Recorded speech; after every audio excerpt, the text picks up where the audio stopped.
राज्यगीताच्या सलामीने ठाणे शहराचा अमृत कलश मुंबईकडे रवाना। महापालिका आयुक्त अभिजित बांगर यांच्या हस्ते अमृत कलशाचे हस्तांतरण।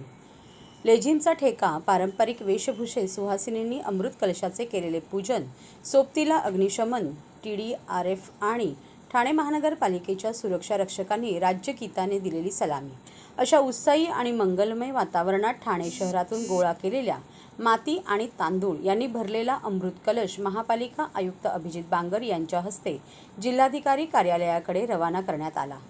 माझी माती माझा देश अभियानात अमृत कलश यात्रेअंतर्गत अमृत कलश हस्तांतरण कार्यक्रम आज महापालिका मुख्यालयाच्या आवारात पार पडला। या कार्यक्रमास अतिरिक्त आयुक्त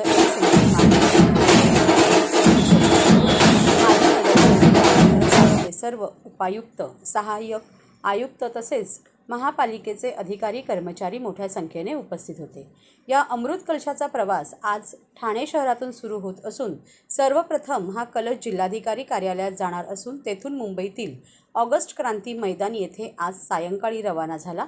त्यानंतर हे कलश विशेष ट्रेनने मुख्यमंत्र्यांच्या हस्ते दिल्ली येथे रवाना होणार असल्याचे आयुक्तांनी यावेळी नमूद केले। ठाणे महापालिका मुख्यालयाच्या आवारात ठाणे शहरातील राबोडी येथील सरस्वती हायस्कूल अँड कनिष्ठ महाविद्यालयाचे विद्यार्थिनींनी तसेच ठाण्यातील सखी महिला ग्रुपने लेझिम सादर केले, तर ठाणे महापालिकेचे आरक्षक योगेश विस्पुते यांनी पोवाडा सादर करून संपूर्ण वातावरण भारावून टाकले। या कार्यक्रमाचे सूत्रसंचालन राजेंद्र पाटणकर यांनी केले। भारतीय स्वातंत्र्याचा अमृत महोत्सवी वर्ष आपण मागील वर्षभर साजरं केलं आणि या अमृत महोत्सवी वर्षाची सांगता माझी माती माझा देश या कार्यक्रमातून व्हावी असे निर्देश आणि प्रेरणा भारताचे सन्माननीय पंतप्रधान मोदी साहेबांनी दिली होती आणि त्यांच्या संकल्पनेतून आणि मुख्यमंत्री महोदयांच्या सूचनेतून संपूर्ण राज्यभर माझी माती माझा देश हा मोठ्या प्रमाणावरती कार्यक्रम राबवण्यात आला। ठाणे शहरामध्ये सुद्धा या कार्यक्रमाअंतर्गत अनेक उपक्रम राबवण्यात आले। आपण 15 ऑगस्टच्या पूर्वीपासून हा कार्यक्रम राबवत होतो आणि अनेक उपक्रमांचं आयोजन केलं होतं। या सर्वांची सांगता म्हणून जो एक अमृत कलश आपल्या शहरामधून पाठवण्याचं अपेक्षित होतं त्याचा आज शुभारंभ या ठिकाणी केलेला आहे। हा अमृत कलश सर्वप्रथम जिल्हा स्तरावर म्हणजे जिल्हाधिकारी कार्यालयामध्ये पाठवला जाईल आणि जिल्हाधिकारी कार्यालयातून ठाणे जिल्ह्याचा अमृत कलश हा राज्यस्तरावरती पाठवला जाईल आणि संपूर्ण राज्यामधून मुख्यमंत्री महोदयांच्या हस्ते या कलशाचं प्रस्थापन दिल्लीसाठी केलं जाईल आणि संपूर्ण भारतभरातून सर्व राज्यांचे प्रातिनिधिक अमृत कलश त्या ठिकाणी एकत्र येऊन त्याची पुढचं नियोजन जे आहे ते प्रधानमंत्री महोदयांच्या उपस्थितीत करण्याचं या संपूर्ण उपक्रमाचं नियोजन आहे। मला विशेषत्वाने नमूद करावं असं वाटतं, ठाणे शहरातील नागरिकांनी ज्या पद्धतीने प्रभाग समित्यांमध्ये आपण हा कार्यक्रम घेतला होता त्यावेळी फार मोठ्या प्रमाणे उत्स्फूर्तपणे यामध्ये सहभाग नोंदवला आणि अत्यंत उत्साहाने या संपूर्ण उपक्रमामध्ये सहभागी झाले। मी सर्व नागरिकांचं त्याबद्दल अभिनंदन करतो।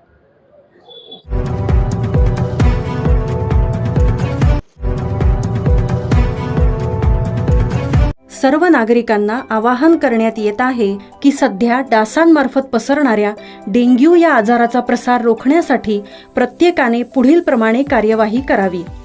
डेंग्यू आजार एडिस इजिप्ती हा डास चावल्याने होतो। या डासांची पैदास साचलेल्या किंवा साचवलेल्या स्वच्छ पाण्यामध्ये होते। 8 दिवसांपेक्षा जास्त दिवस पाणी उघडे व साचून राहिल्यास त्यात डास अंडी घालतात। अंड्यांच्या अळ्या तयार होऊन पुढे डास तयार होतात। यासाठी आपल्या घरातील पाणीसाठे उदाहरणार्थ बॅरल्स, पिंपे, टाक्या, हौद, रांजणे इत्यादी दर आठवड्याला रिकामे करून घासून पुसून कोरडे करून पुन्हा भरावे। 1 दिवस कोरडा दिवस म्हणून पाळावा। पाणी साठ्यांना घट्ट झाकणे बसवावीत किंवा जुनी साडी, चादर, धोतर यांनी बांधून झाकून ठेवावीत, म्हणजे डास त्यात जाऊन अंडी घालणार नाहीत। घराच्या गच्चीवर, आजूबाजूला, अंगणात कोठेही पाणी साचू देऊ नये। भंगार सामान उघड्यावर टाकू नये, उदाहरणार्थ टायर्स, प्लास्टिक सामान, कुंड्या, टाकाऊ वस्तू इत्यादी। अशा सामानात पावसाचे पाणी साठून त्यात डेंग्यूच्या डासांची पैदास होते। घरातील कूलर्स, फ्रीजच्या पाठीमागील ट्रे हे देखील वेळोवेळी कोरडे करावेत. लक्षात ठेवा, नुसत्या फवारणीने डास घनता कमी होत नाही, तर त्यासाठी डास पैदास ठिकाणे नष्ट करणे ही आपल्या सर्वांची जबाबदारी आहे. कोणताही ताप अंगावर न काढता जवळच्या शासकीय रुग्णालयात मोफत औषधोपचार घ्या.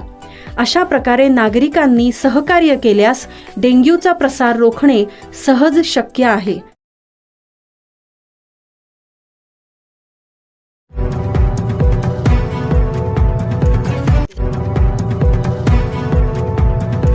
से मुंब्रा कनेक्शन शोधा. सलमान फाल्केला मदत करणाऱ्या लोकप्रतिनिधींची चौकशी करा.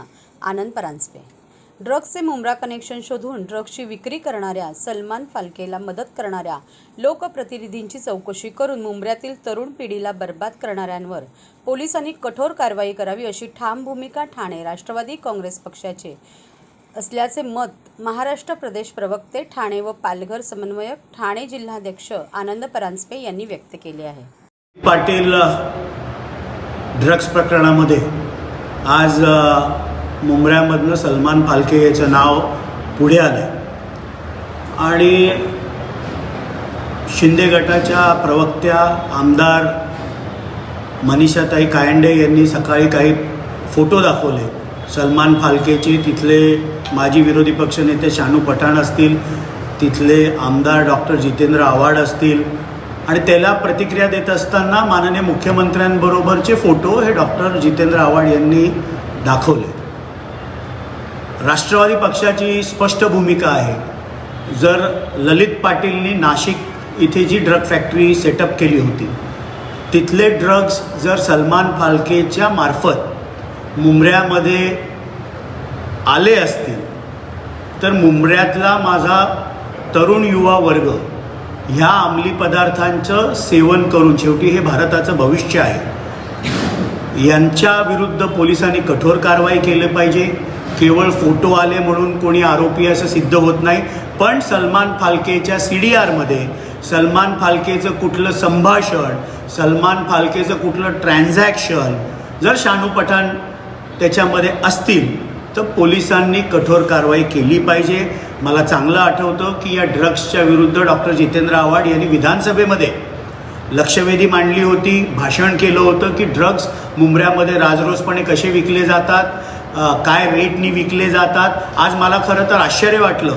त्यांची भूमिका ही असायला हवी होती की पोलिसांनी याची निष्पक्षपणे चौकशी करा, ड्रग्ज विकणाऱ्यांवर कठोर कारवाई करावी, अशा प्रकारची भूमिका डॉक्टर जितेंद्र आव्हाड घेतील असं वाटलं होतं. पण फोटोला फोटो दाखवून ते कितपत ह्या ड्रग्सच्या लढाईमध्ये सिरियस आहेत हा प्रश्न माझ्या मनामध्ये आज उपस्थित झालेला आहे.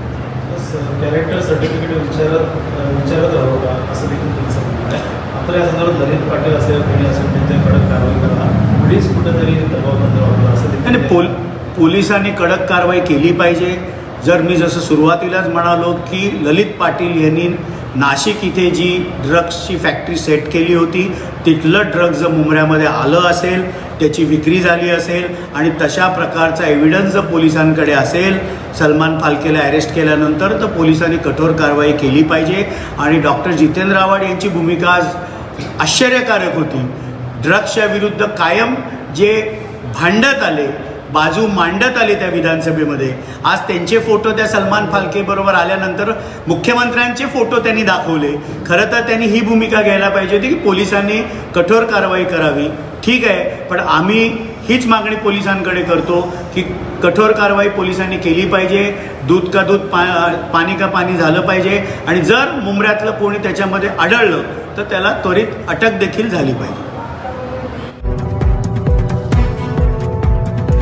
संयुक्त आदिवासी आरक्षण हक्क कृती समितीच्या वतीने ठाणे जिल्हाधिकारी कार्यालयावर जन आक्रोश मोर्चा.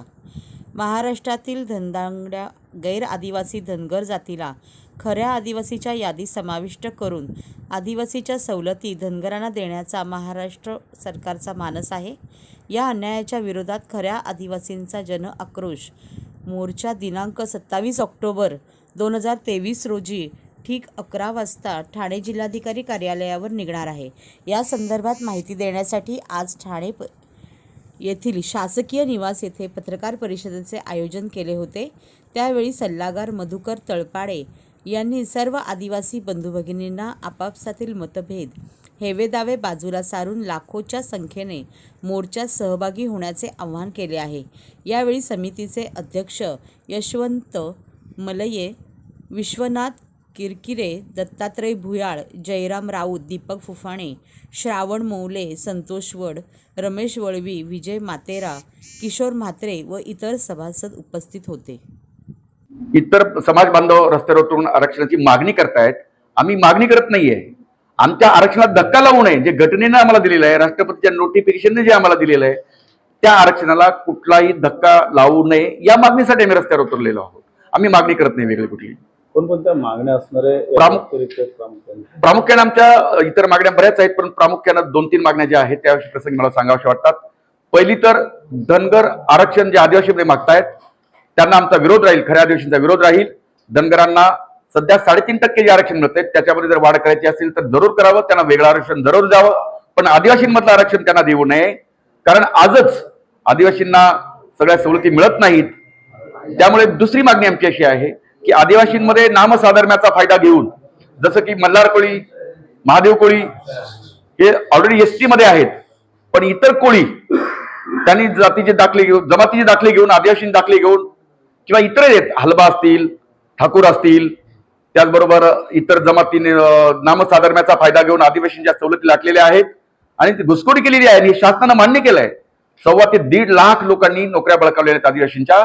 अशा घुसखोर लोकांना बाहेर काढावं आणि त्या जागा रिकाम्या करून आदिवासींच्या तरुणांना ते रोजगार उपलब्ध करून द्यावा, त्या नोकऱ्या उपलब्ध करून द्यावा, अशी दुसरी मागणी आहे। तिसरी मागणी, आमचं जे बजेट 9% बजेट आदिवासींचं सेपरेट आहे, त्यातून यावर्षी जवळजवळ 12,000 कोटी रुपये इतर खात्याला वळवण्यात आलेले आहेत, तर ते न वळविता पुन्हा आदिवासी खात्यातच वर्ग करावेत अशी विनंती राहील। आणि भविष्यात अशा प्रकारचं आदिवासी विकास खात्याचं बजेट इतरत्र वळवू नये, कारण इथून मागचा इतिहास असा राहिलेला आहे की आदिवासी खात्याचं बजेट इतरत्र वळवलं जातं, बरंचसं लॅप्स होतं। म्हणून तिसरी मागणी आमची राहील की आमच्या खात्याचं बजेट इतरत्र वळवू नये। नाही, सध्या तरी आम्ही तसं राजकीय लोकांना गावबंदी वगैरे काही करत नाहीये। सध्या तर आम्ही सनदशील मार्गानेच आमचं आंदोलन आहे। यानंतर जर शासनाने काही त्याच्यामध्ये जर आमचं ऐकलं नाही आणि जर कुणाला आरक्षण दिलंच तर मग त्यानंतर मात्र आमची भूमिका अशी राहील की मग रास्ता रोको जागोजागी होतील। मोठ्या महानगरांचं पाणी पुरवठा सुद्धा आम्ही प्रसंगी बंद करू। मुंबईला पाणी पुरवठा करणारी सगळी धरणं आदिवासी भागात आहेत, पाणी पुरवठा बंद करणे किंवा महानगराला जोडणारे सगळे महत्वाचे महामार्ग हे आदिवासी भागातूनच जातात, ते सुद्धा प्रसंगी आम्ही रास्ता रोको करून एक दिवस पूर्ण राजधानीची आर्थिक राजधानीची आम्ही नाकाबंदी करू। अशा प्रकारचं पुढचा टप्पा राहील, पण त्याची वेळ येईल तेव्हा बघू। सध्या तरी आम्ही फक्त सनदशीर मार्गानेच जात आहोत। गव्हर्नमेंटला तशा प्रकारचं दिलं नाही, फक्त तुम्ही विचारलं म्हणून सांगितलं की जर असं झालं नाही तर पुढे काय, पण आम्ही तशा प्रकारचं गव्हर्नमेंटला अजून अल्टिमेटम दिलेलं नाही। आम्ही शांततामय मार्गाने हेच सांगतोय की आम्हाला आमचे जे आरक्षण मिळतंय त्याच्यामध्ये इतरांना कुणाला सामील करून घेऊ नये, धनगरांना आमच्या आदिवासींचं आरक्षण देऊ नये, यासाठी आमचा मोर्चा, मागणीसाठी मोर्चा आहे, अल्टिमेटम कुठलं नाही। या ठिकाणी साहेब आपल्याकडे शेजारचे जे 4-5 जिल्हे आहेत, मग पालघर असेल, ठाणे असेल, त्याचबरोबर रायगड असेल, पुणे, नगर, नाशिक, मुंबई उपनगर या जिल्ह्यात राहणारे, नोकरीनिमित्त आलेले, स्थायिक झालेले आणि आजूबाजूला जे नेहमीचे स्थायिक असलेले सह्याद्रीतील आदिवासी बहुसंख्येने इकडे जमणार आहेत। आमचा प्राथमिक अंदाज असा आहे की 5 ते 10 हजाराचा मॉब जमेल असं मला वाटतं, पण तो सगळा शांततामय मार्गाने असेल आणि त्याची सुरुवात साकेत मैदानीतून होईल आणि जिल्हाधिकारी कार्यालय ठाणे या ठिकाणी त्याचं सभेत रूपांतर होईल, काही भाषणं होतील, त्यानंतर आमचं मागण्यांचं निवेदन आम्ही जिल्हाधिकाऱ्यांना देऊ आणि त्यानंतर आमचा मोर्चा संपेल। या मोर्चाला